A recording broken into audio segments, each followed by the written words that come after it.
Welcome, everybody. Thank you for joining us. Thank you for joining us for our virtual Youth Summit workshop with our presenter, Hasan Davis.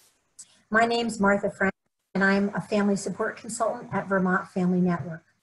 This event was organized by the Youth Advocacy Council, and they decided the topics for this summit and chose the presenter. Their mission is to educate, elevate, and empower. Next, please. Here we have a picture of the Youth Advocacy Council with Governor Scott at the Vermont State House. Are you between the ages of 14 to 26 with a differing ability, or do you know someone? Are you working towards earning your high school diploma, or are you recently graduated? Would you like to talk about how Vermont prepares youth with disabilities for life after high school? In collaboration with several state agencies and community partners, Voc Rehab initiated the Advocacy Council in the fall of 2018. This group is comprised of youth and adults with differing abilities, ages 14 to 26, who expressed an interest in participating in both leadership training and opportunities to impact how Vermont prepares students with disabilities for life after high school. Members connect with other members and students in Vermont. They advocate for youth resources, and they lead while providing community service. For more information, please contact Nicole Jolly at Voc Rehab, or myself, Martha Frank, at Vermont Family Network. Next slide, please. So here we have a list of the contributing partners. This summit is hosted by Vermont Family Network and Voc Rehab with all the contributing partners below. And we sincerely thank all the partners to help make this youth summit possible. And for those of you who are joining us today, this program today is part of the Youth Summit. We did this in May, and this is our second time presenting with Hasan. So we're pleased to welcome our presenter, our workshop presenter, Hasan Davis. Here we have Hasan, and I have a few housekeeping tips before I turn this over to Hasan.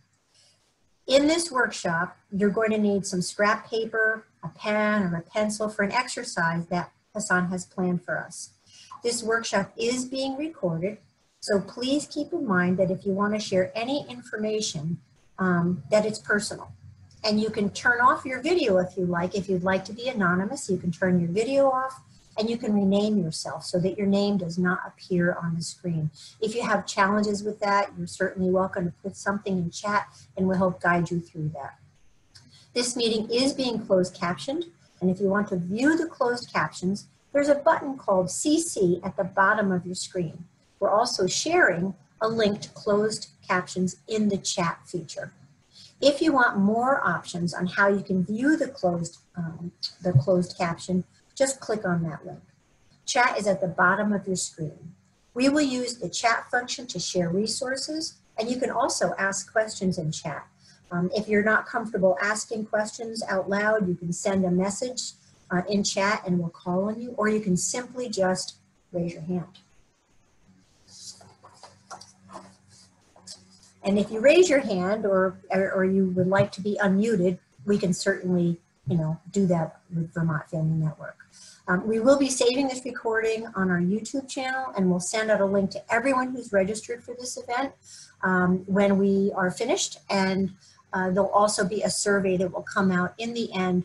And I will say, if you folks who view this today could please take a few minutes when you receive the link to the survey. It really helps us in our grants, in getting grants, and really looking at the programs we develop here, making sure that we meet your needs. So without any further conversation here, I'd like very much to introduce our guest speaker, Hasan Davis. Thank you, Hasan, for joining us today. Thanks, Martha. Great to see you again. Hey, friends. It's good to be back with you. I see some familiar names, so that's exciting, and some new names. So thank you all for joining us today as we have a conversation about telling our story. Today, we're going to get started with sharing a bio poem. I'm going to share a process. We're going to go through that, the bio poem, and really hoping to connect and move forward. As we get started, I'd just like to get an idea of who's in the audience, who's with us today. So if you can see the poll that just popped up, are you a student in high school? Are you a youth or young adult not in high school? Parent, guardian, or family member, agency, organization, or other, however that hits you? Just click one. We'll take a couple seconds and just kind of getting a sense of who showed up today.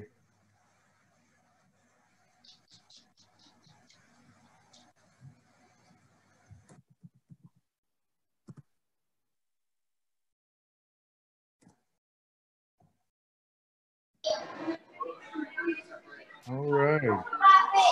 We have some good agency folks. Good. Just give me an idea. Now, I need to tell you, I'll close that. Our focus today is going to be on our youth members through an experience that allows them to go through this bioporn process. I'm glad that we have some agency folks here because I really want for you to see this. It's a great tool that I use quite often, and I can have some conversation about how this is used in really working with young people and consumers as we move forward. We may have some time for that. You have a right to be seen and heard. You deserve a chance to speak as much as you choose. And sometimes the hardest part is intentionally creating the kind of space and safety that we need to explore our own stories, to stake claim to the power of your own experience in your own way. And the reason that I do these workshops is because I want to be intentional about creating that space for young voices. I do this kind of exercise and work with young people specifically, but I also work with adults and corporations and organizations and adults who work with young folks as counselors, as teachers, because I think it's important that we all develop a sense of how we balance out the work we do with and for youth to give them more voice, more power. And part of that is knowing your story, understanding your story and your experience in a way that you can share it with people in a unique way. Next slide, please. So the conversation today is going to be around the biopoem. We're going to share the biopoem, but then we're also going to spend a little time, since we have a little extra time today, and we're going to use the biopoem as a platform to talk about what I call Hasan's rules, and the rules that I've developed over my own wacky life of experiences, transitioning through very difficult times, experiencing very different ways of learning and living in the world, and how I navigated those, and some of the lessons I've learned from other folks around me. And so those rules I've learned to figure out how using the biopoem can help us understand and look at, interrogate, I call it, our own experience and how we move forward. So the biopoem, the first piece, is a really simple writing exercise. So many people get frustrated or afraid of writing when they see the word poem up big. But the great thing about this biopoem is that it's about you. There's no rhyme, no verse, no meter, no iambic pentameter, all that stuff that scares us to death because of poetry. None of that matters. This is free writing, free association. I'm going to give you a prompt, and all I do is ask for you to record the prompt however you want. You can do it pencil and paper. You can type it on your computer, on your iPhone. We've got so many ways of capturing data now that it shouldn't be difficult for any of us to do it. I even, I'm ADHD and dyslexic. And so one of the things that has really been a lifesaver for me in the last few years is the dictation function on my phone. And when I found that, I was just blown away, because that made it so much easier for me, not just to communicate, but communicate without being so self-conscious of it being completely spelled wrong and differently, that people other than me wouldn't even understand it. And so there's so many ways to be successful.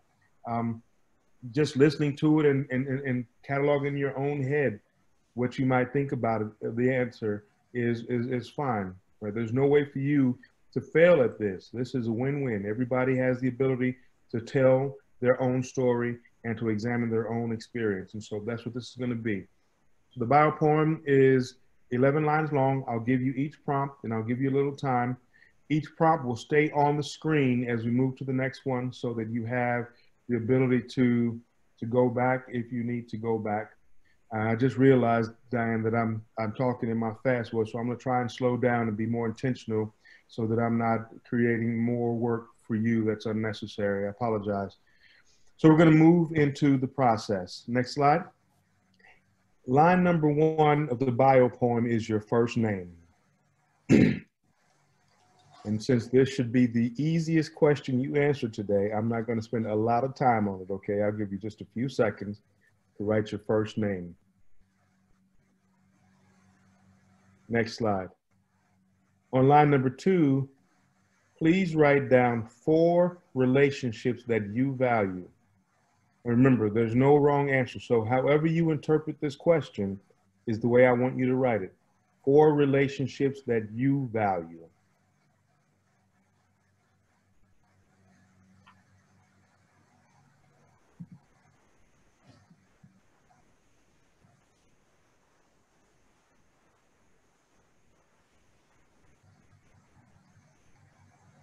Four relationships that you value. Martha, did you see the comment from McKean? No. Having trouble getting See. forum. It's in the chat. Oh, I'm sorry. It was to me privately. That's why I didn't see it. All right. Having trouble with what? Getting the forum. McKean, can you say more?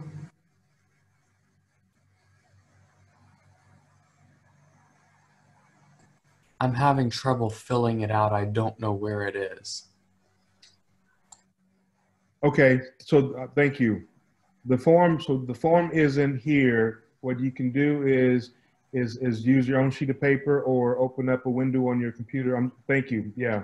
And so I don't have a specific form for it.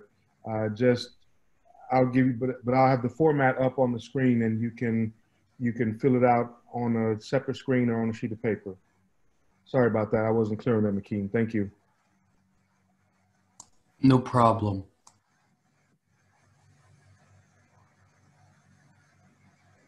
I'll give you a few more seconds to write down the 4 relationships you value.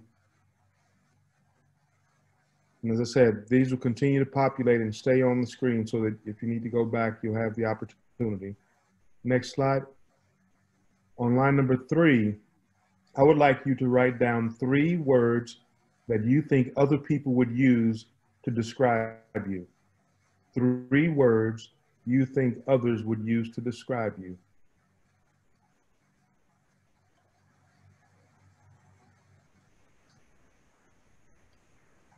Three words you think others would use to describe you.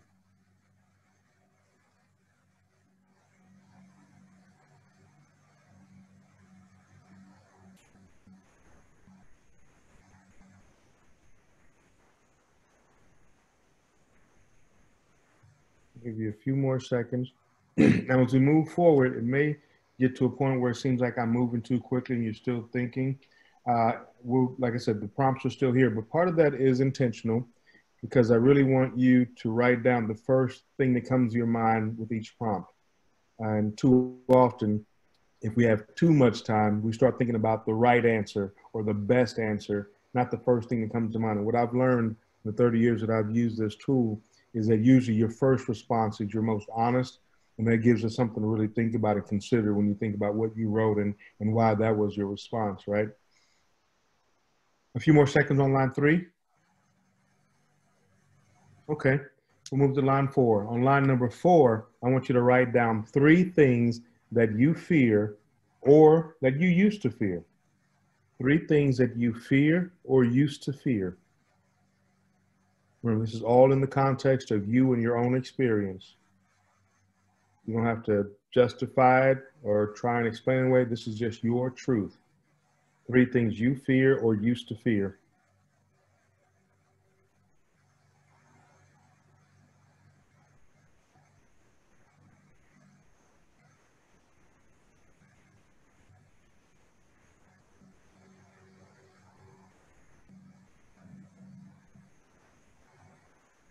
3 things you fear or used to fear.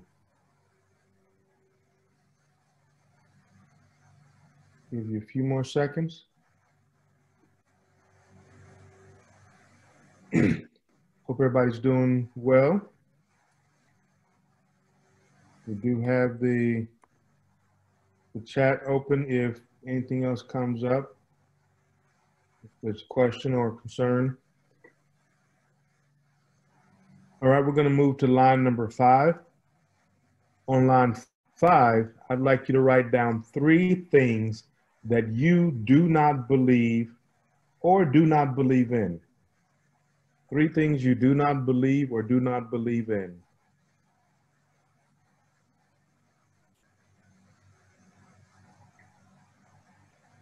Three things you do not believe or do not believe in.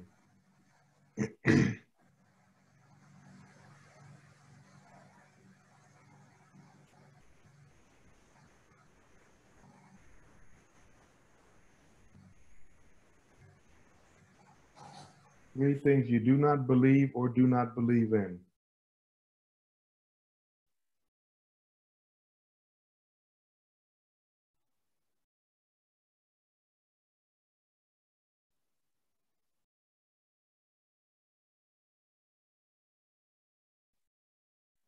I'll give you a few more seconds on this line. 3 things you do not believe or do not believe in.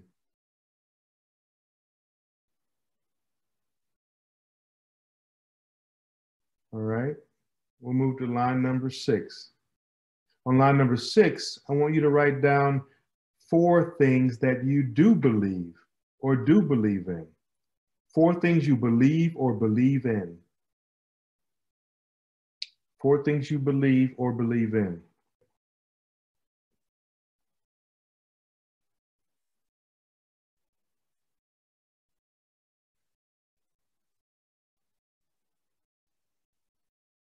Four things you believe or believe in. You all are doing great. Thank you. I'm so happy you're here today. And we are just over the halfway point in the biopoem process.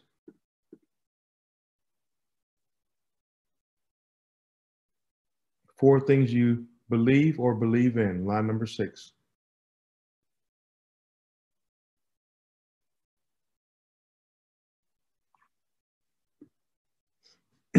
Excuse me. A few more seconds.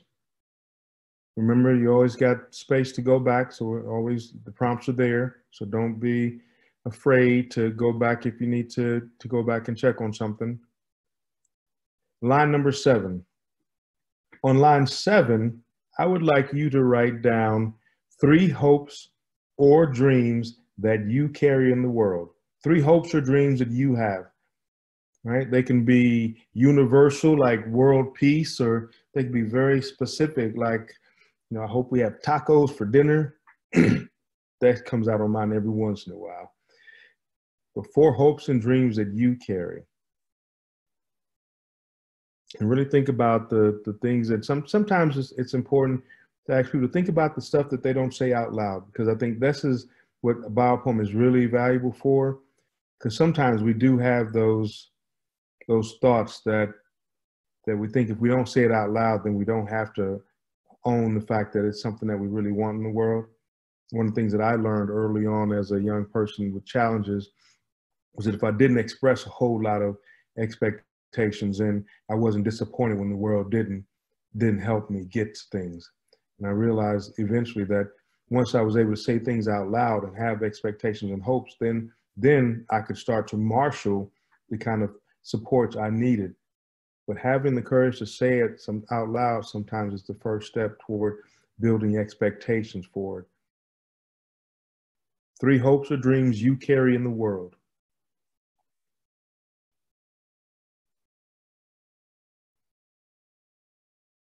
Give you a few more seconds. Okay, on line number 8. On line number 8, I want you to write down, that's a great idea, McKean, Google Doc. I hadn't thought about that. You know what? I'm gonna write that down. I need to make that a suggestion from now on, because that is perfect, my friend. That is perfect. Line number 8, I'm sorry, line number 8, I want you to write down 4 words that you would use to describe yourself. Now be clear, on line number 3, I asked you to write down words other people use to describe you. Now I want you to write down words you use to describe you.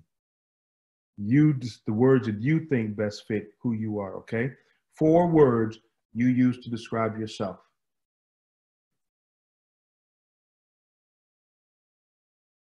Four words you use to describe yourself.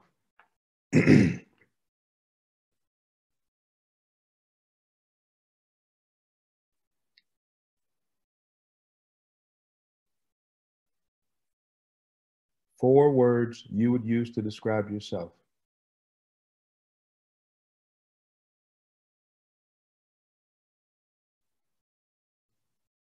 I'll give you a few more seconds. Remember, you can always go back.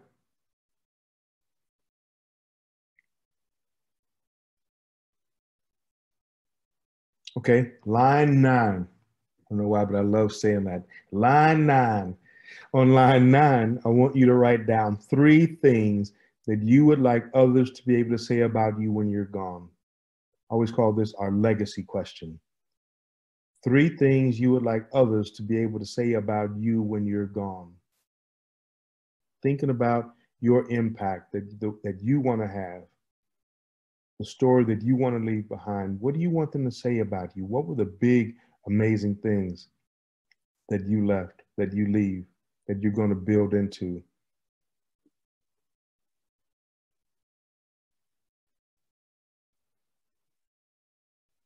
Three things you would like others to be able to say about you when you're gone.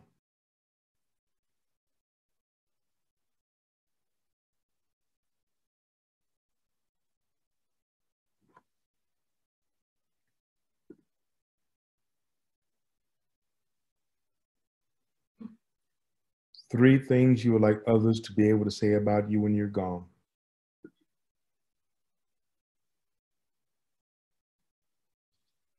You know, that's a big question. I'll give you a few more seconds.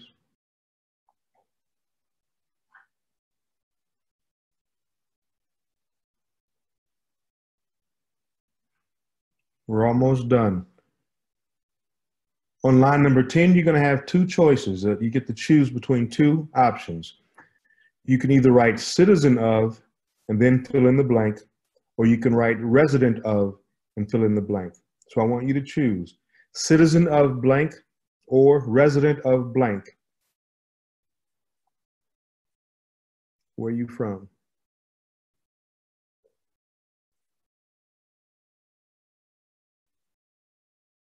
Citizen of blank or resident of blank.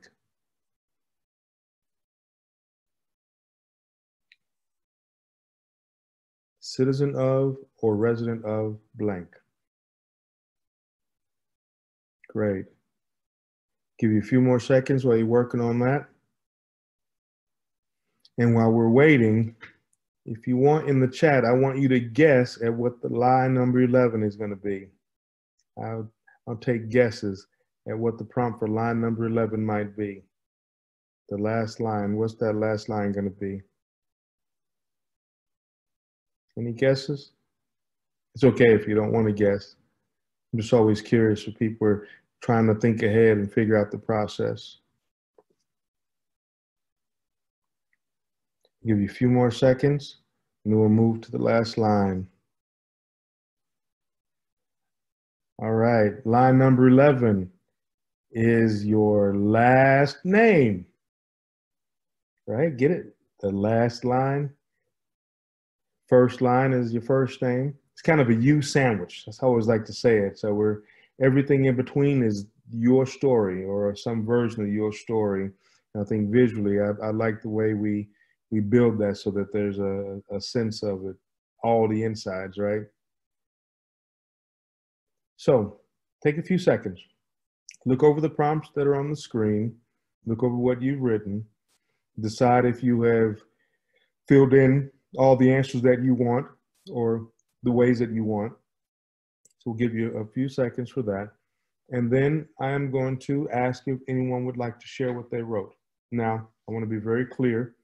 that I'm not requiring you to share, and it's not a mandate, and there is nothing negative for you not sharing. In fact, I'll tell you that most people don't share when we do this exercise, even when I do it live. And if there's, you know, a crowd of 50 or 100 or just 5, most people don't share.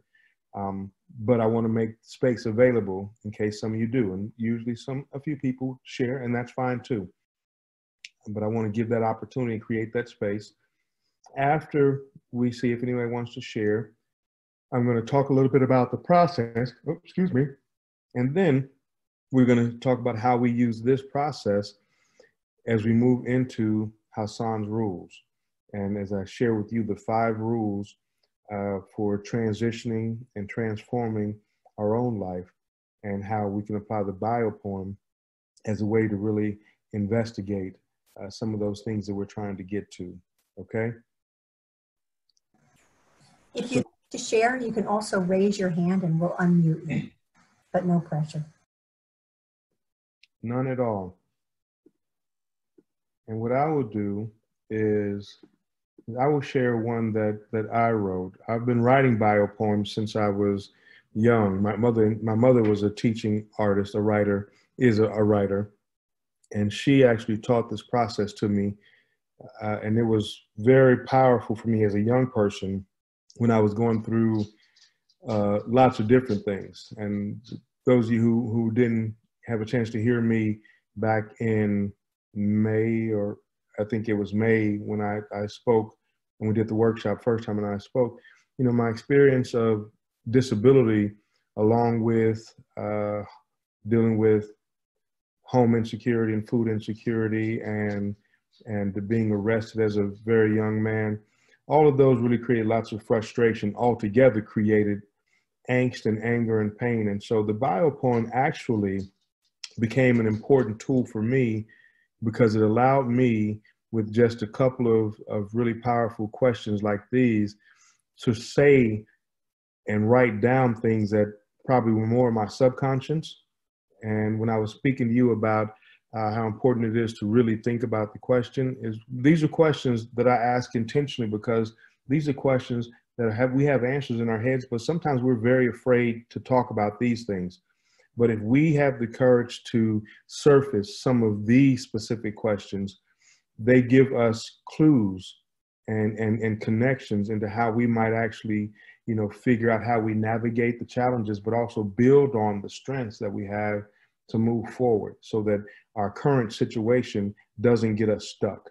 And so that really is the conversation that I want to have as we go into Hasan's rules, and how using an exercise like the biopoem can help us think more about how we want to move forward in other parts of our life. Okay. So next slide. I think I have a copy of one of my recent biopoems. Recent, I mean 8 or 9 years ago, but I use it as an example. When you have your biopoem, first you start as a list like you all have, and then the second stage usually is where I am, where you start to kind of add nuance to make it more of a conversation.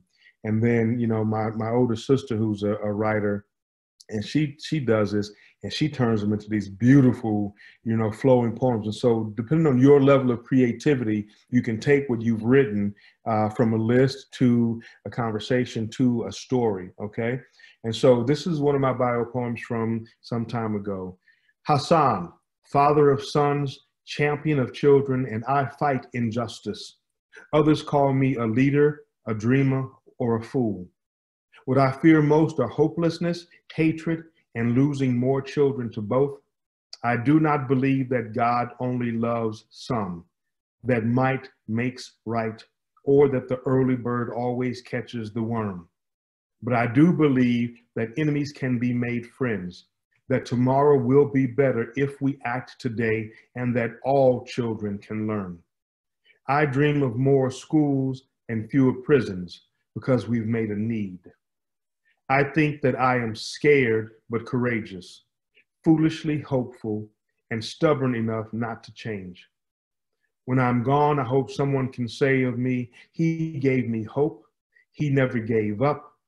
Can you believe he said that to the president? I am a resident of the world I dream for my children. Davis. So that's one of my examples of a bio poem. And the story that we get to tell with our own voice and our own experience is pretty powerful. I use bio poems a lot for personal work, but also once you have them, it's something that you can share with your parents or with your friends or with other people that you connect with so that they can kind of get a glimpse of some of the things that you think. And it's also a great conversation starter, because if you can share this with them, or better yet, invite them to do one also, so then you have a chance to exchange, it's a pretty powerful thing. And so I want to encourage you to not just think of this as a one moment. A bio poem is something that you can do every couple of months, just to kind of get a check on your own head of what's really driving your subconscious. You can start to switch out some of the variables. One of the things that I do when I switch them out sometimes is I'll change some of the questions. Like one of the questions I like to write down, especially when I was growing up, was 4 words that you don't want anyone to ever be able to use to describe you again, right? Think about how powerful it is if you can think about the words that people use and that you don't appreciate and you don't value, because once you say it out loud, you can start to think about the other things that you have to do in your actions, your behavior, and your expectations to make sure that those are never words that are acceptable or true about you.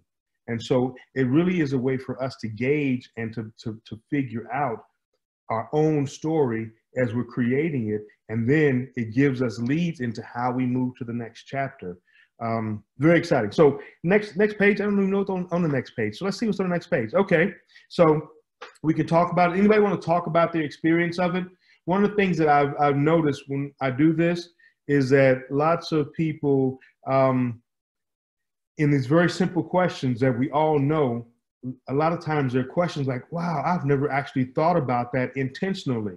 And so part of it is just creating intentional time to think about things that are usually subconscious and our operating routines.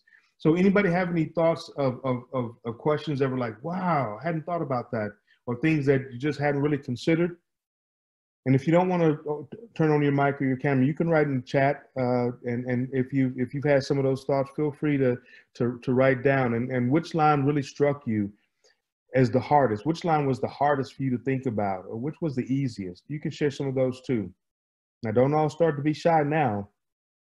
This ain't the time to be shy.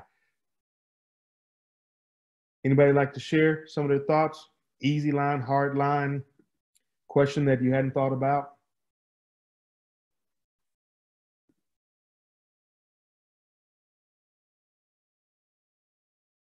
That's good. That's a great. And King said he's gonna do regular updates with his, which I think is a great practice. You know, one of the things that I do when I talk about social emotional learning is I talk about mindfulness. And one of the things about mindfulness is routine. And so if there's something that you do regularly, and this could be one of those things, you know, say every month I go back and I do the biopoint process to see if things shift in my head. Because every month I'm going to be thinking differently about what I love and what I fear and what I hope and dream in the world. And so I can actually track those changes in my own thinking, kind of like a diary, a journal. I can track those and I can actually see where my own thinking is changing, transforming, maybe even evolving as I think more bigger thoughts about where I want to go in the world. So that's a great idea, King. Next line, please. Next slide. So we are going to get into Hasan's rules. Hasan's rules, as I said, are right now, there are 5 rules. And I've shared these probably consistently for the last 10 years or so, primarily when I'm working with young people or working with other population of people who are experiencing difficult times like I did in so many different ways. And difficult is such a hard thing to nail down. And so I started sharing these because I realized that as a professional, you know, I'm a lawyer by training. I'm the former commissioner of the Department of Juvenile Justice for the state of Kentucky. I ran the entire system. I had 1,300 employees. I had a $100 million annual budget. I had a big corner office and 3 secretaries, and you know, and so I had all of those amazing things. And sometimes when you finally get to that kind of success, it's hard for people to recognize the very difficult life you went through to get there. And so I would be speaking to young people like you who are experiencing life a lot like I experienced life in different ways, in different parts of your life. And they would look at me with my suit on and my big old badge that says commissioner, you know, and the letter behind my desk from the governor or the president or whatever. And it would be hard for them to see me and say, wow, you know what my life is like. And so I started actually going into programs and meeting with young people, going into prisons and meeting with people who were there in different places and doing this Hasan's rules, really talking about the things that I had to think about different to go from where I was to where I had gotten, right? From the past where I started to where I was. And so over the years of me doing that, I realized that maybe I could put them into something really succinct and clear. And so I came up with Hasan's rules. It's not a perfect name for it yet, but it's what I'm going with now. And so I'm going to share with you and walk you through Hasan's rules, and then I'm going to try and reflect it back to the bio poem as we think about how we navigate and tell, and more importantly, write our next chapters of our own stories. So rule number one is do something. And whenever I say that, people are like, what do you mean? No, you don't have to write this down, McKean. In fact, I'll tell you what, I think that they have you all registered. And if everybody is registered, what I'll do is I will give a copy of this to the folks at the Vermont Family Network, and they can send you a copy of all these slides. I'll do a PDF, so they can send you a copy of all of these so that you'll have them for yourself, okay? Thank you for asking that. You give me some good questions. I love it. And so do something is just that idea of taking action. So often when we find ourselves in difficult times, we get paralyzed by wondering what's going to be next, right? For me as a young person, I found myself paralyzed very often because I was always the recipient of somebody's services. I was always being put in a hallway or in a special classroom or told that I couldn't be a part of something because I wasn't ready for that kind of thing. And sometimes I would just shut down. And so the idea of doing something is that we can't stay static. You can't just sit where you are and hope for a better life. You have to act. And there's this thing that I learned. I was in alternative school from the 8th grade until my senior year. And then I got expelled from alternative school. But it was a pretty amazing school. I lived there.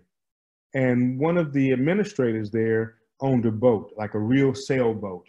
And like you see on Lake Champlain, or, you know, whenever I visit Vermont, I see these beautiful boats. When I was a kid, I'd never seen a boat, but he took us out on his boat once. And he was talking about the boat and how it works, you know, the action that it takes to make a boat maneuver. And it's just amazing me that, you know, you have to choose to act.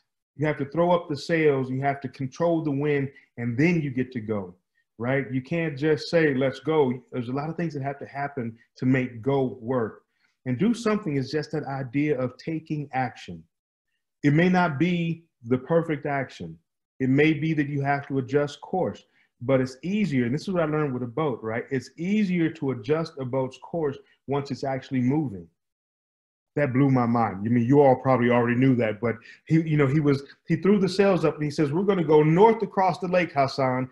And as soon as he threw the sails up, the boat started heading east. And I was like, Les, you're messing it up. You said, and he said, no, the thing about it is you have to get momentum and you catch the wind. But once you have it, you can make it take you wherever you want to go. But you have to start moving first. So the idea of do something is that we have to start moving first. And so when you think about your bio poem and you think about your hopes, you think about your dreams, those I call our anchor points.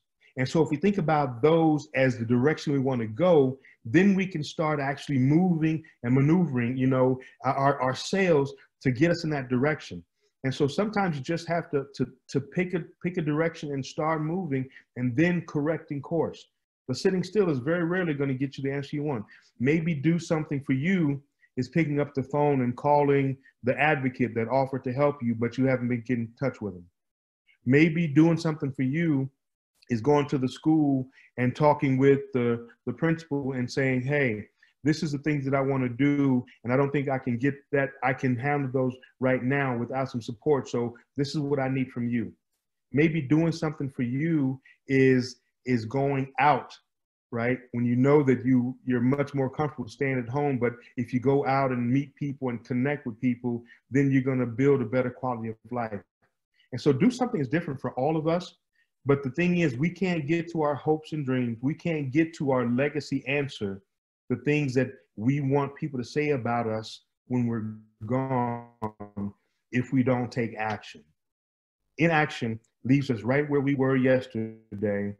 And for most people, that's not acceptable. For some people, like, oh, yesterday was pretty comfortable, I'm good, you know, but for most of us, it's not. And so in order for us to get something different, we have to do something. And so that is rule number one, take action. All that is necessary for triumph of evil is that good men do nothing. Edmund Burke said that. And I love that quote because it speaks to us being inactive isn't just us staying neutral. It means that something else is probably happening in the world that we're not having the chance to affect. And so your action, your moving in this work as a self-advocate, as a champion, usually creates benefit for other people. One of the things that I learned as a self-advocate is that when I started fighting, when I was in law school and I started fighting for supports and services for my disability, the law school had never done that for anybody. But because I did it and I refused to give up until they gave it to me, they made it a rule that every student that came in after I left, they actually asked them what they needed and created a plan for them. Right. And so it wasn't just that it was making my life better by taking action, but because I took action, I made sure other people like me didn't have to fight as hard to get the same things that I got. And so usually when you decide to take action, it's going to be to the benefit of many more than yourself. You just have to start. Next slide, please.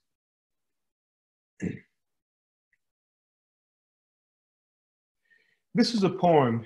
I did not write it, but it's a poem that I share a lot that really talks about what happens when we sit with our place right where we are and don't try to move forward. Don't take risk. Because the thing about do something is I'm asking you to take risk. I'm asking you to try things that may not be completely safe or safe as people put it, because, you know, a lot of people for me when I was young, they tried to keep me safe by keeping me out of difficult things. They told me not to try law school because I would just fail again. And they were doing it, they were looking out for me by me not failing again. So this is called the dilemma. To laugh is to risk appearing a fool. To weep is to risk appearing sentimental. To reach out is to risk involvement. To expose feelings is to risk rejection. To place your dreams before the crowd is to risk ridicule. To love is to risk not being loved in return. To go forward in the face of overwhelming odds is to risk failure. That's us, right? But risk must be taken because the greatest hazard of life is to risk nothing. The person who risks nothing does nothing, has nothing, is nothing. You may avoid suffering and sorrow, but you cannot learn, feel, change, grow, or love. Chained by certitudes, you are only a slave. Only a person who risks is free. So when I ask you to do something, I'm asking you to risk living your whole life, to risk stepping out into your whole story so that the world knows that you were there and you will not be turned invisible.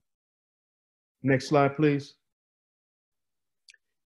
Rule number 2 is stop playing small. Whenever I say this, people are like, what do you mean stop playing small? Playing small is an idea that struck me. It was actually in a poem. I'm going to share the poem with you because I think it's on the slide, by Marianne Williamson. And some of you may remember Marianne Williamson was a candidate for president of the United States back until a few months ago. But she is a writer and an inspirationalist, I think. And so she's written some pretty amazing things. And years ago, I mean, it's probably been 20 years ago that I found this poem. And it's one that I use a lot because I think it talks about the fear that we have, when I talked about risk first, right, and the fear of taking risk, I think this poem really does. Now, stop playing small is just the idea of stop letting people put us in boxes and corners. So often, and I try to speak to my own experience most because that's what I really know, but I know a lot of other experiences because I've done this work for 30 years. But in my experience, playing small was when the teachers would let me do less work because of my disability. And instead of me saying, no, I'm going to do what everybody else does because I think I can do it, there were times when I said, oh, good, I don't have to try and do work today, you know, and I thought that she was doing me a favor. Really, she wasn't doing me a favor by letting me do less than what was expected. It may have been harder for me, but if she had high expectations and she was willing to help me reach those expectations, I would have been able to get to my success place sooner, I think. That's me. But when I say stop playing small, I'm saying stop pretending or believing that you don't have something to give the world. That the best that we can be is recipients of services or somebody else's grace and goodness. I mean, I love that those things are out there, but when we play small and we're just receiving, we're not all the way in the game. A friend of mine who played baseball, he had this idea of what they call playing small ball. It's when somebody comes up to bat that everybody completely thinks is terrible at baseball. And so the whole infield actually comes in. It's a real disrespectful thing. The entire team comes inside the bases because they have no confidence in that person's ability to do anything amazing. And I say, stop playing small. Stop letting people believe that you can't knock it out of the park. And part of that is our attitude. And when we do that, let's look at our fears. Go back to your bio poem and look at the things that you're afraid of. Look at the things that you don't believe maybe. And look into those pieces and see if there might be parts in there that might be fears based on playing small. Fears based on the world being something that you're not sure if you can navigate like other people. And think about how you might be able to push yourself. And again, you don't have to do this alone. We have entire networks of people who are out there if we're willing to reach out to them, because nobody gets to their best place alone. There are two things I can tell you about anyone who says that they became successful by themselves. First, they are a liar. And second, they are a fool, because they weren't brave enough or smart enough to look around and see all the other hands that they needed to hold them up to that place. We're not liars or fools, and so we can be brave enough to recognize that to get to our best place, we're going to need support. Now, you may be like me. I wanted to do so much by myself because I had so much to prove to the people that thought I couldn't do anything, that sometimes I found myself out there alone and realizing that I needed to take a deep breath and reach back and ask for some help to make sure that I could keep going further, right? And so stop playing small is about stop accepting or believing that you have nothing to give to the world because you come to the world different. Next slide, please. I'm going to share this poem by Marianne Williamson. Do me a favor and close your eyes, take a deep breath, and just listen. Our deepest fear is not that we are inadequate. Our deepest fear is that we are powerful beyond measure. It is our light, not our darkness, that most frightens us. We ask ourselves, who am I to be brilliant, gorgeous, talented, and fabulous? Actually, who are you not to be? You are a child of God. Your playing small does not serve the world. There's nothing enlightened about shrinking so that other people won't feel insecure around you.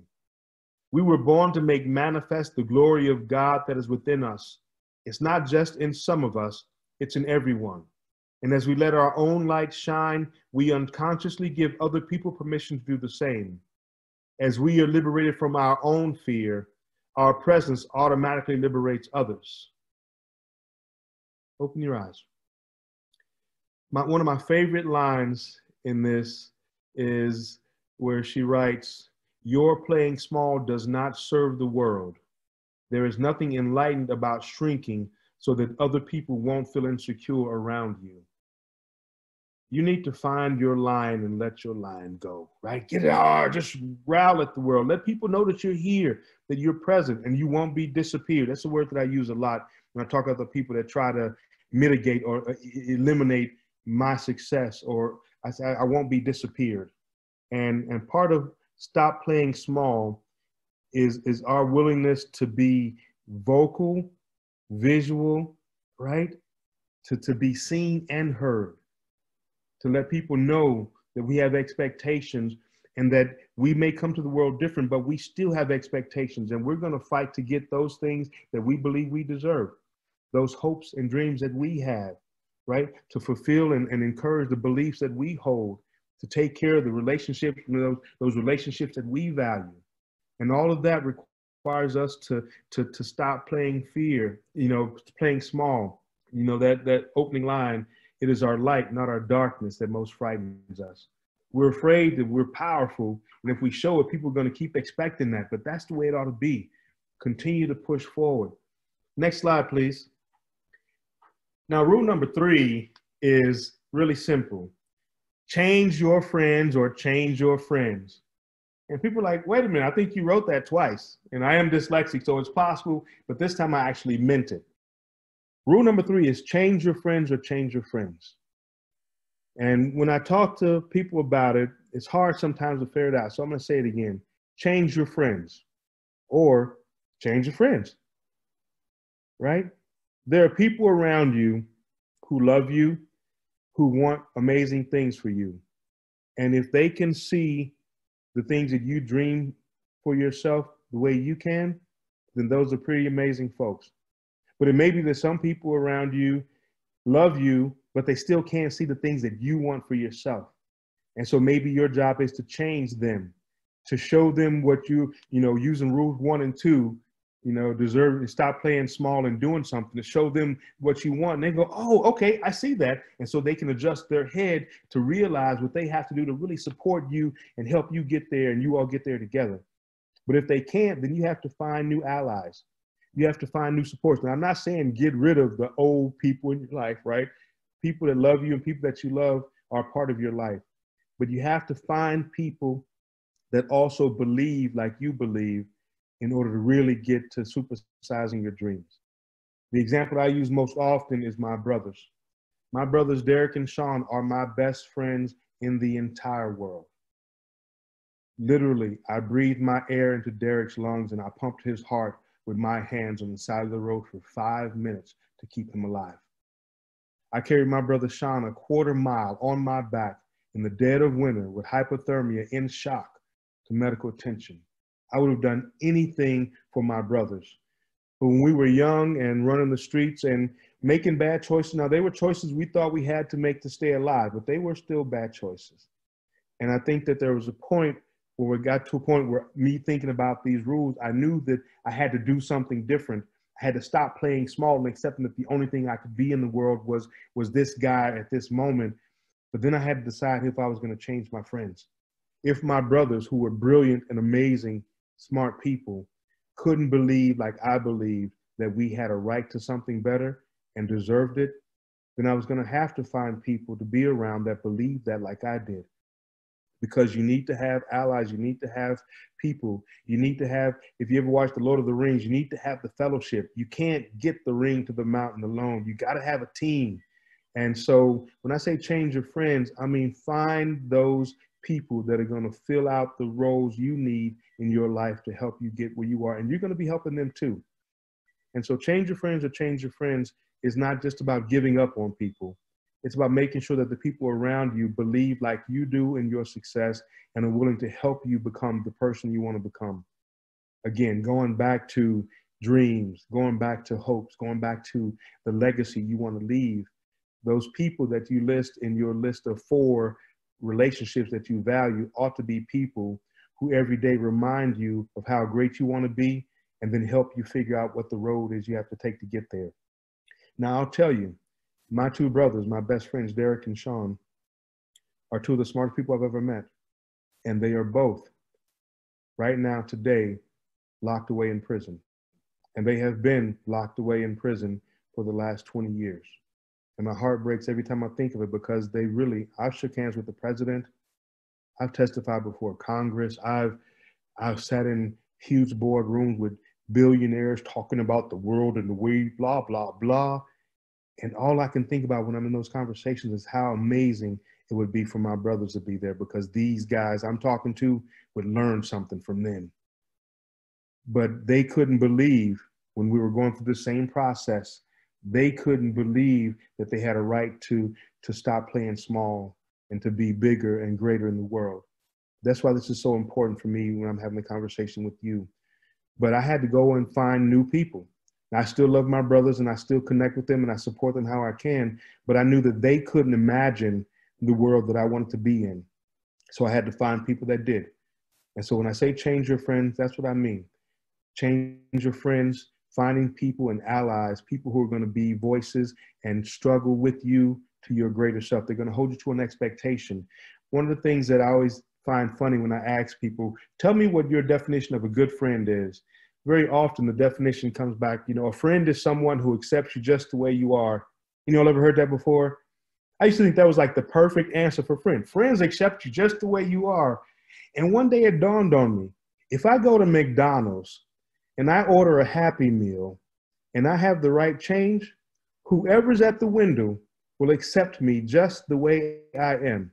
They have no more expectations from me. And I started thinking, my friends ought to have a higher expectation than the McDonald's drive-through window. I mean, they're nice, but our friends, they ought to be the ones who see us in our dreams and recognize when we're playing small. And so when you said in your dreams that you wanted to be here, and the way you're acting right now is not going to get that. So your friend's going to say, so you need to light the fire and get going because, you have work to do. In fact, I'll tell you a story as I move forward. My brothers, again, they're both serving life and they made bad choices. One of the most powerful things that they ever did for me was when they realized how much I wanted to be somebody else and I wanted to walk in the world and make a change. One of the things that they did for me that was the same thing, being powerful friends, is they refused to let me go out with them anymore. And I was young and I still was like, I can go out and hang out and be cool and still be. And they said, finally one day they said, no. They said, because we know who you want to be. And we have a responsibility. Even if we can't get there with you, we have a responsibility to make sure that we don't do anything to keep you from getting there. And we love you so much that we're willing to give up the relationship that we have because we know you have a bigger dream and we're not strong enough to get there. I'm sorry, I'm about to cry right now, but that's when you have people in your corner. Because even if they can't get you there, if they can't get out the pot, they're still willing to let you stand on their shoulder because they want to make sure you get out the pot and get to where you ought to be.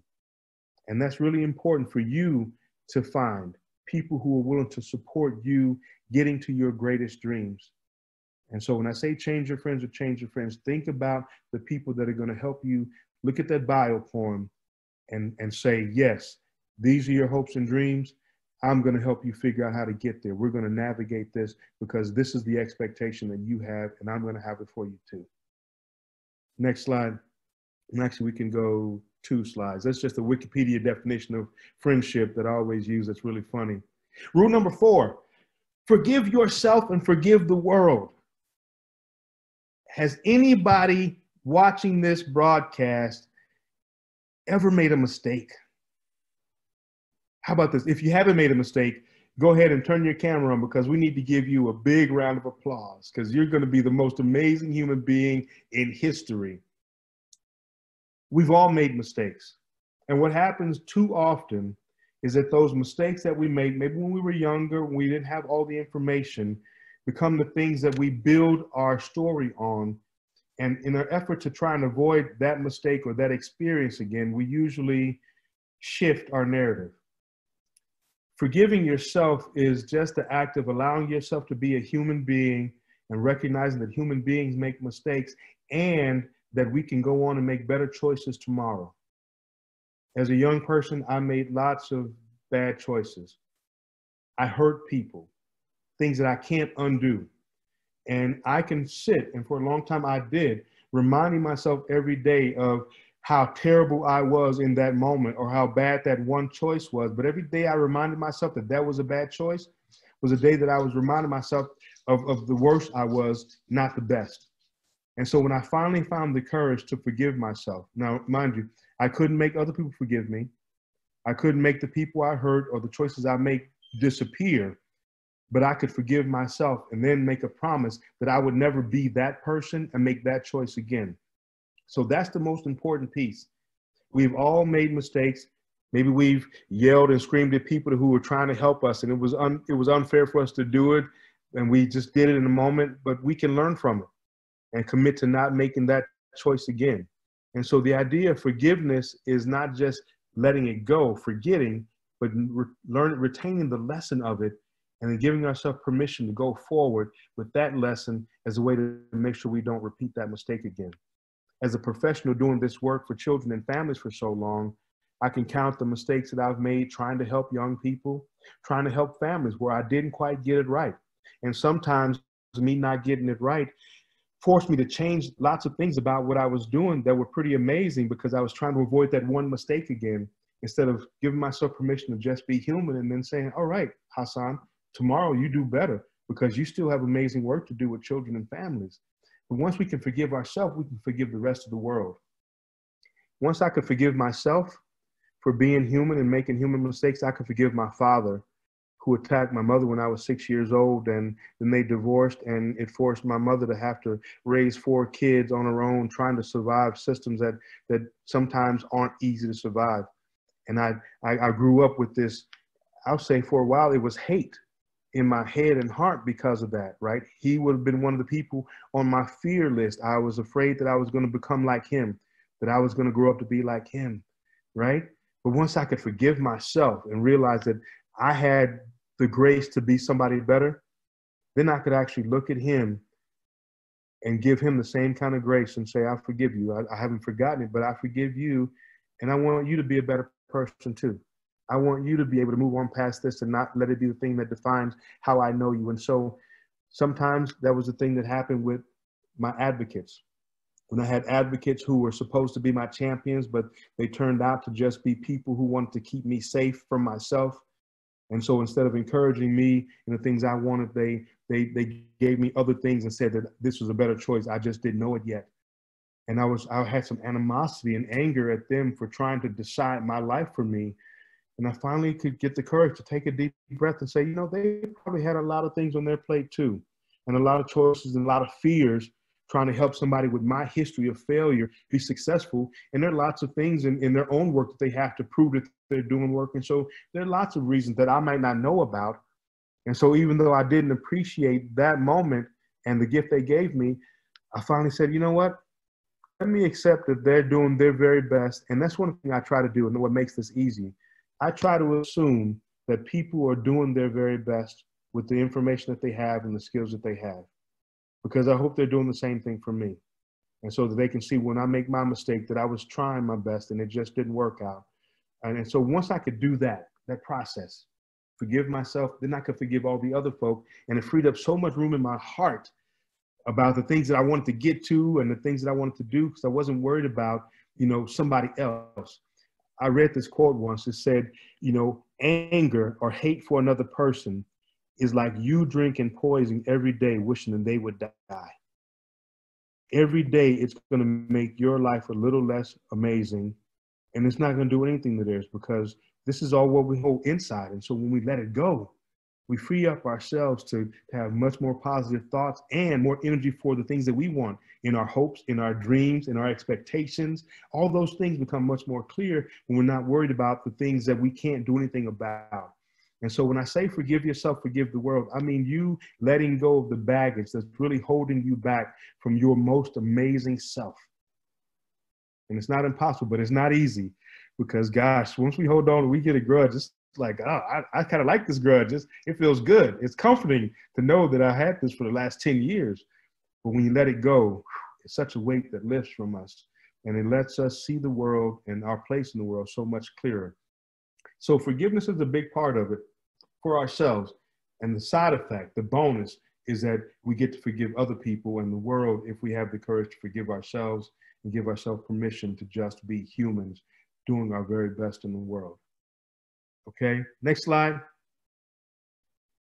Actually, you know what? It's really struck me. Go back to that slide. I'm sorry. Yeah, I'm ADHD, but it just, remember the Lion King, right? I mean, that's always like the perfect story of this.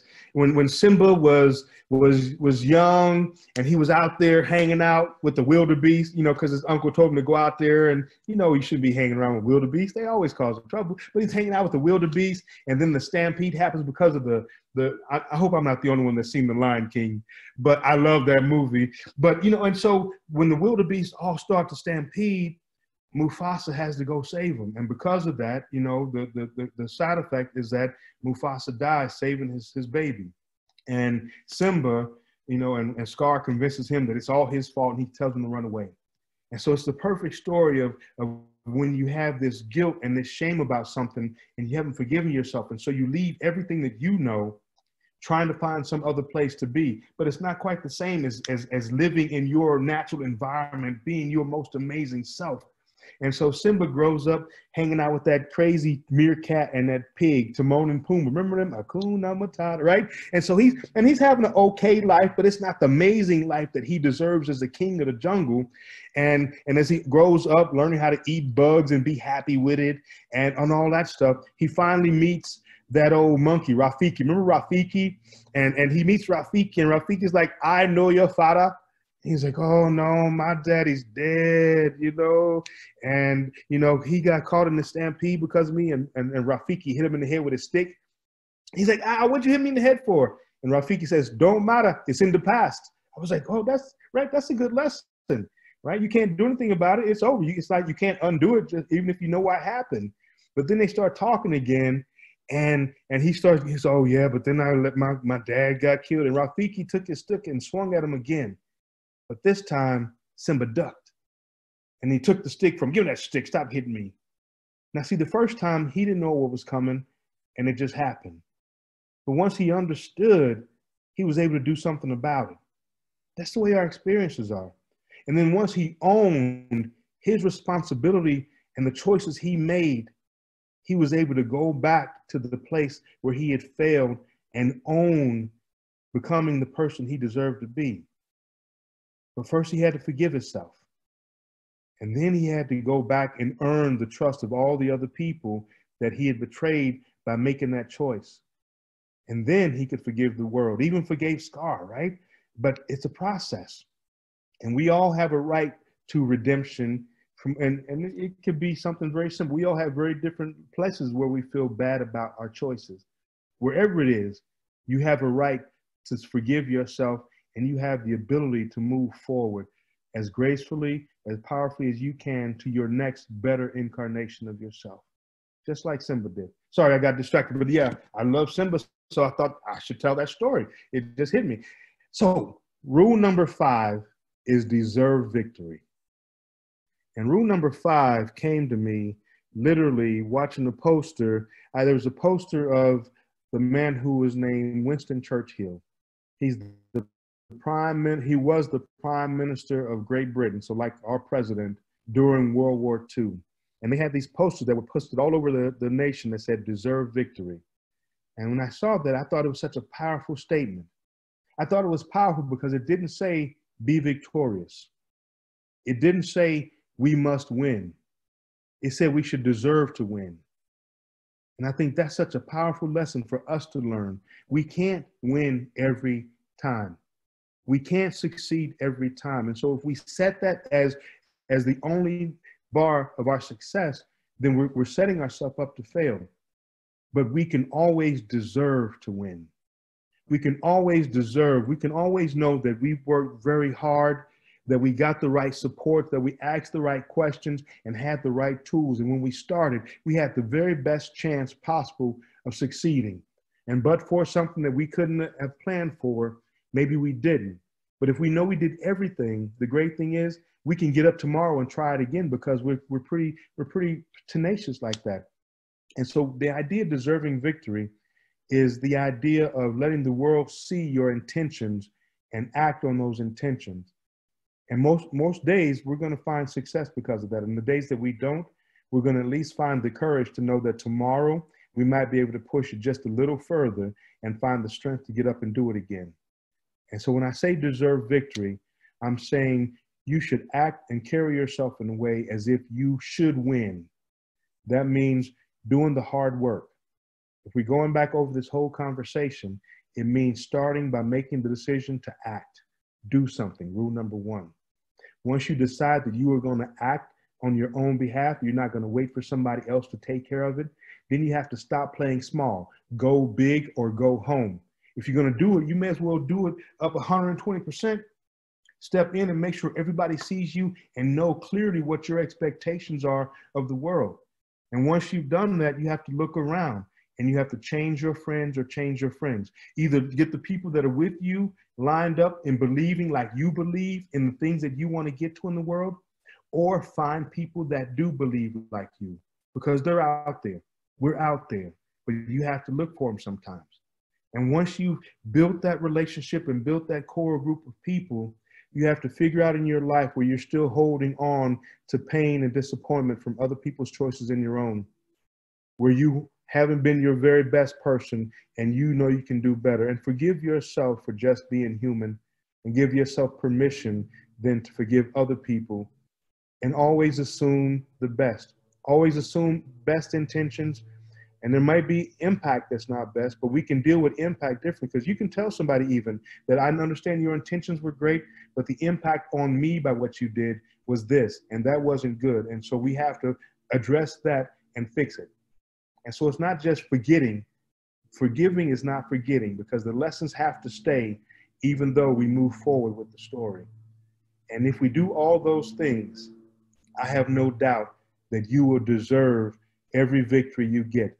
And even on the days that you don't accomplish everything, you will have the courage to get up and do it again, because you know you're doing it the right way, and you're doing it in a way that over time you're going to get to that place. But it's a process. So you look at your bio poem.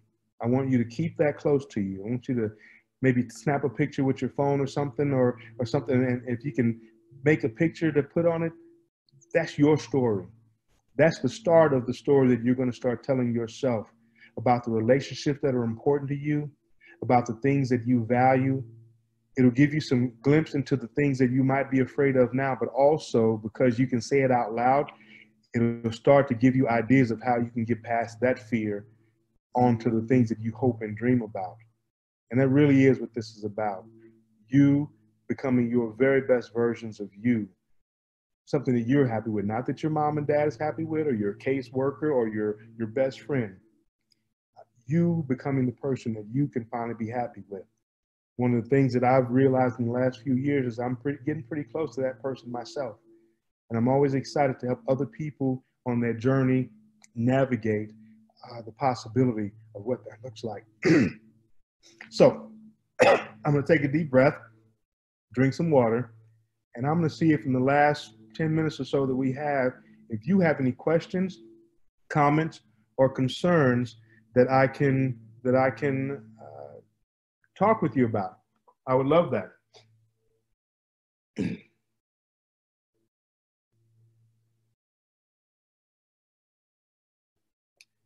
But don't all speak at once.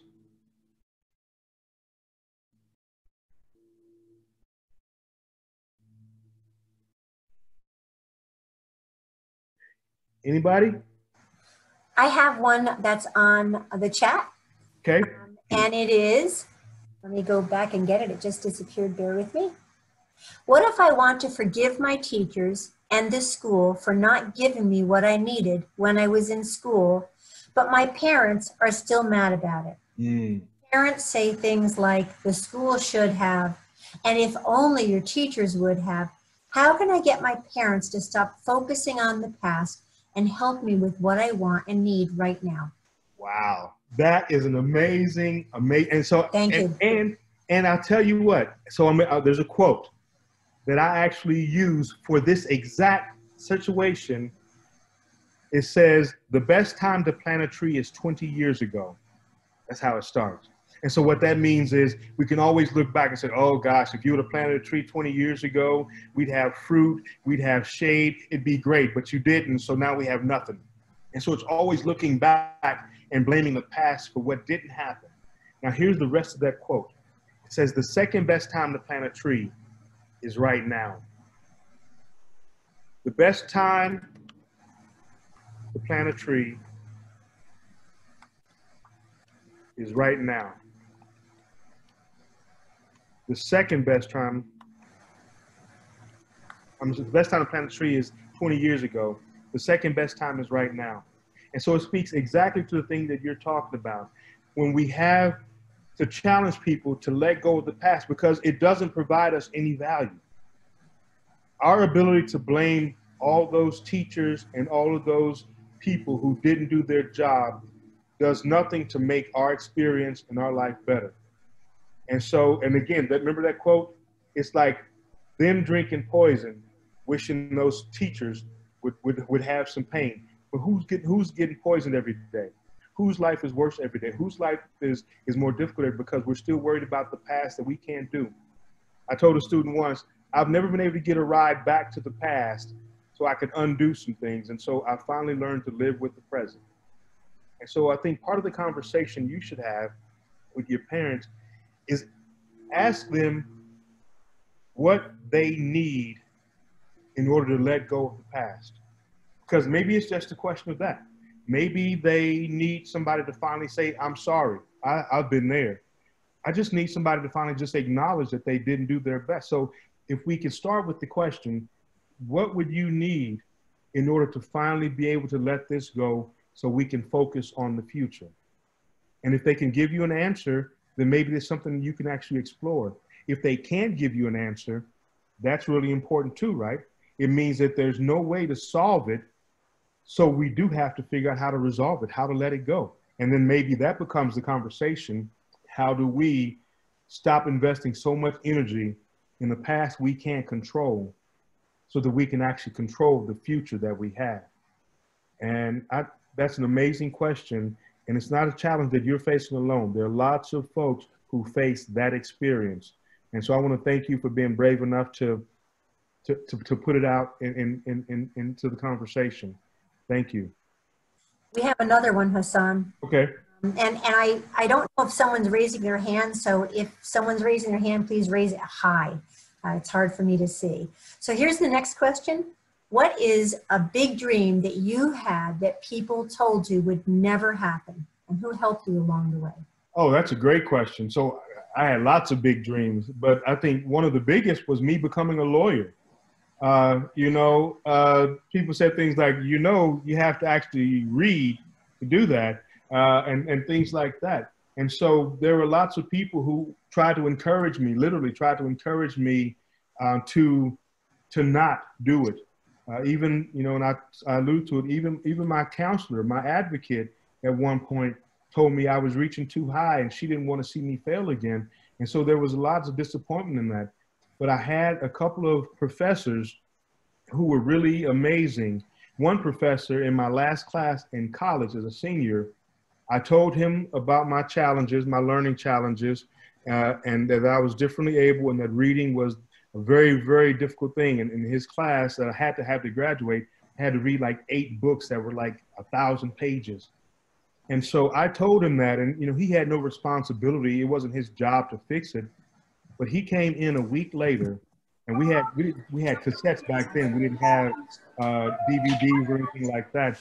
But he came into class with a box of cassettes. He had asked retired professors to read all of my books onto cassette tapes so that I could listen to them and still get the lessons. And so that was pretty amazing. And so I had champions like that who were volunteering to help me out and to read the things that I need so that then I can have the tools I need to be successful. And of course, I had lots of people who helped me with studying and things like that. But I had a lot of amazing.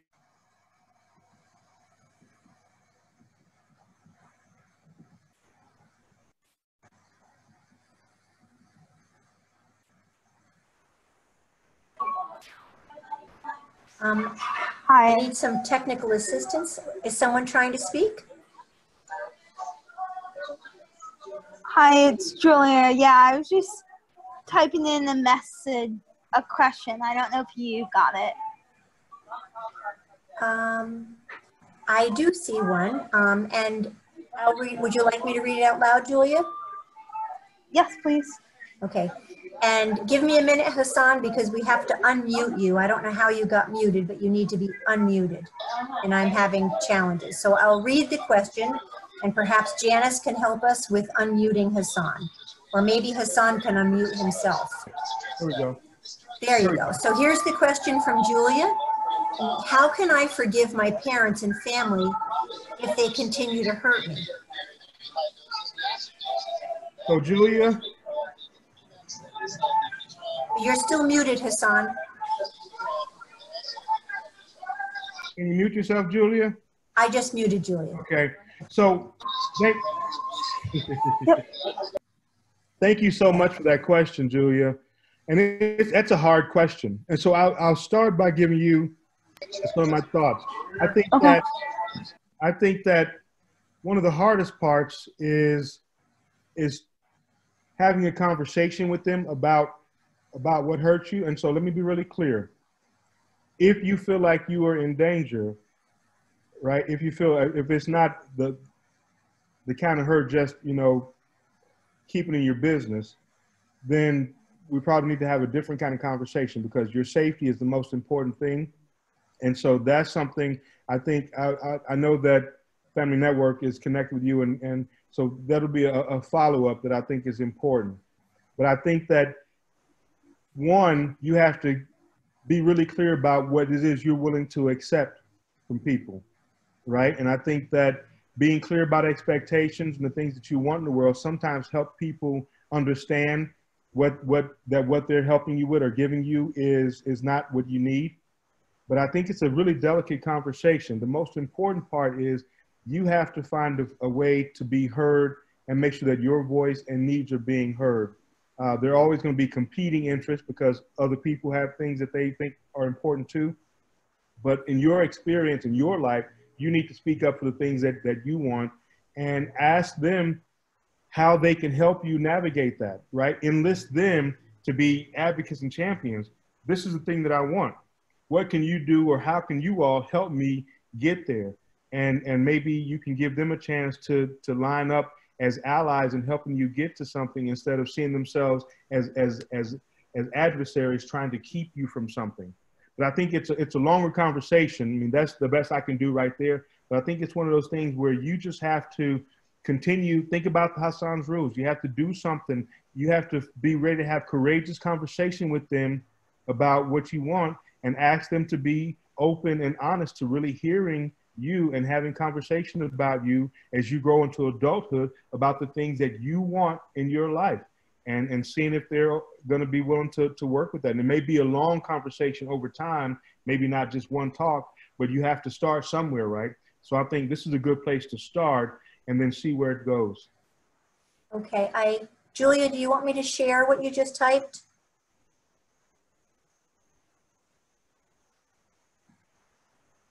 You can send me a message, Julia, if you want me to share that. Yeah, that's fine. Okay, so Julia's response to Hasan is just that it was emotional stuff. Okay. But really in danger. And thank you, Julia, for clarifying. Yeah. It was important. Thank you.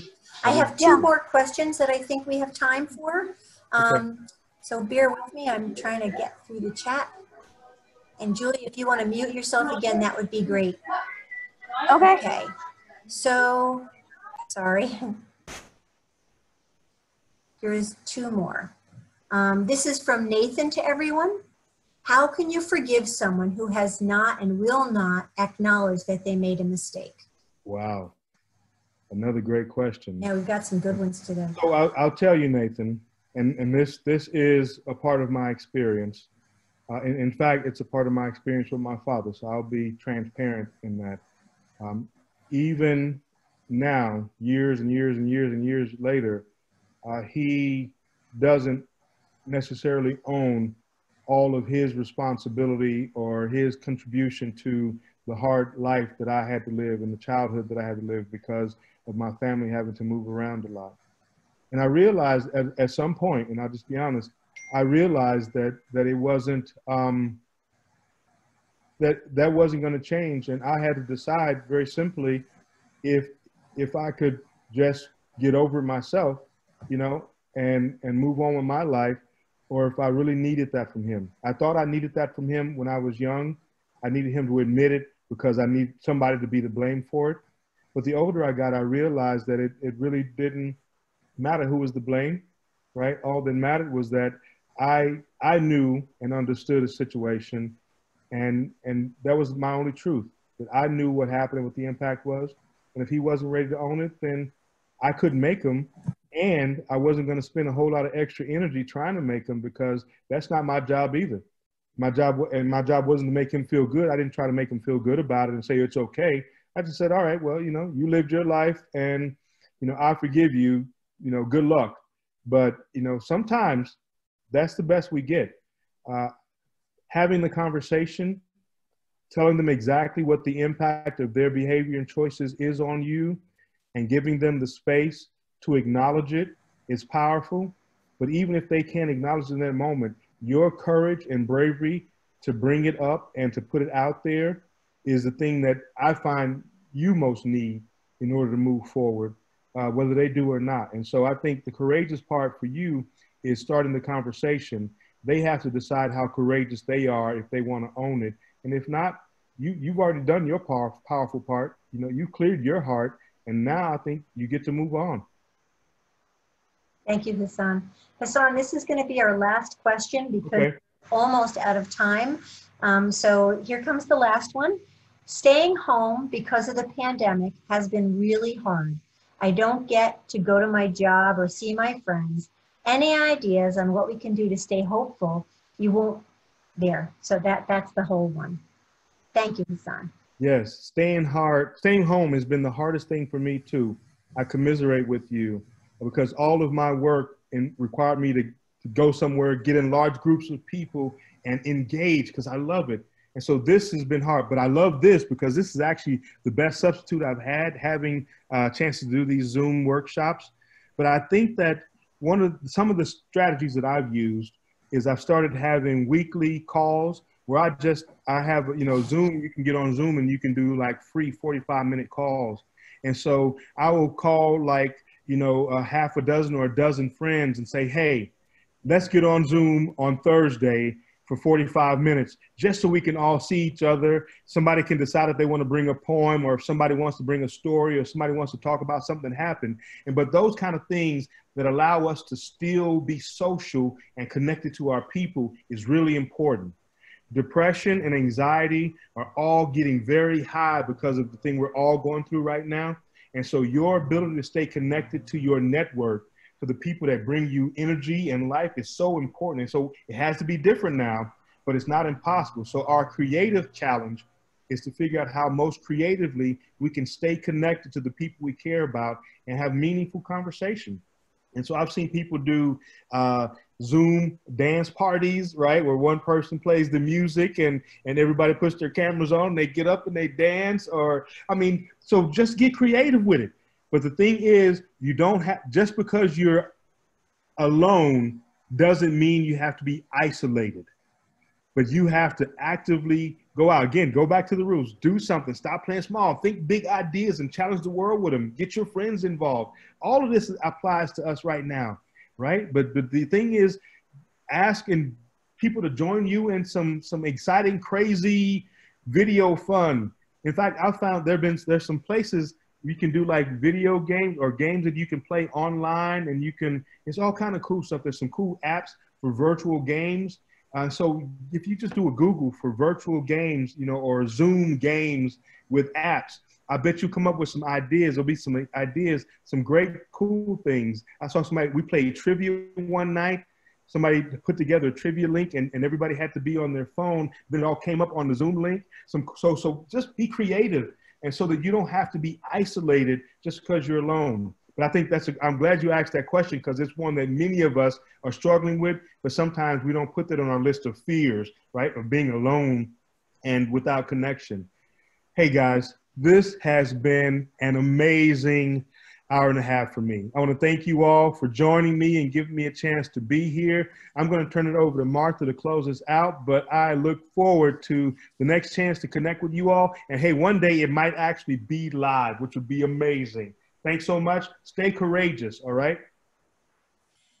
Thank you so much, Hasan, for an excellent workshop. Really, so appreciate it. Thank you so much. And now we're going to, did you learn something new? Do you want to take a minute to participate?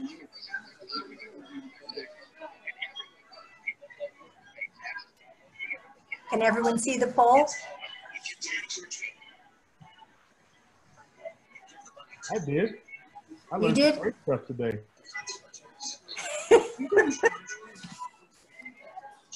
So I'm not seeing the poll, but I don't know. Hasan, can you see the poll? And you're muted. It said 100% people said yes, they learned something today. So mission Awesome. accomplished. Yay. Time for a Zoom party, y'all. Come on, let's dance. Oh, that's great. Well, I want to thank all of you for joining us today. You will receive a short survey in a follow-up email with a link to the recording. And we are offering, if you complete the survey, that you can enter our drawing for a chance to win a $25 Amazon gift card. And we are here to help. You know, if any of the folks on the call need assistance or need help around advocacy or anything, please do give us a call at Vermont Family Network. Even though that, you know, COVID-19 is here, all the family consultants are still very much available to speak with you. So again, thank you very much. And we're here to listen. And Hasan, thank you. And thank you to one of our participants who joined us today. Thank you. Great week. Bye-bye. Bye-bye. Bye. Bye.